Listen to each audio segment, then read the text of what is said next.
Hi friends, చాలామందికి అయితే ఒక క్వశ్చన్ ఉండిపోయింది. అదేంటంటే జెడ్పేలో మనీ ఎలా యాడ్ చేసుకోవాలి? అది చాలా సింపుల్ ఫ్రెండ్స్. ఇక్కడ మీకు యాప్ ఇంటర్ఫేస్ అయితే ఓపెన్ అయింది. ఈ యాప్ ఇంటర్ఫేస్ ఓపెన్ అయిన తర్వాత ఇక్కడ యాడ్ ఫండ్ అని ఉంది. యాడ్ ఫండ్ మీద క్లిక్ చేస్తే మీకు ఈ విధంగా కనబడుతుంది. సో ఇక్కడ మీరు 500 నుంచి అంతకంటే ఎక్కువ అమౌంట్ యాడ్ చేసుకోవచ్చు. మినిమం అయితే 500. ఒకవేళ అంతకంటే తక్కువ కావాలి అని అనుకుంటే మాత్రం మీరు మీకు అప్లైనర్ ఎవరైతే యాప్ వేసారో అతని ద్వారా ట్రాన్స్ఫర్ అనేది చేయించుకోవచ్చు. ఇక్కడ పే నౌ అని క్లిక్ చేసిన తర్వాత అగ్రీ టర్మ్స్ అండ్ కండిషన్స్ అని అడుగుతుంది. దాన్ని క్లిక్ చేస్తే సబ్మిట్ చేయాలి.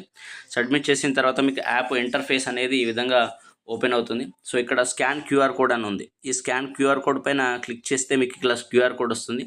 ఈ క్యూఆర్ కోడ్ని స్క్రీన్ షాట్ తీసుకోవాలి.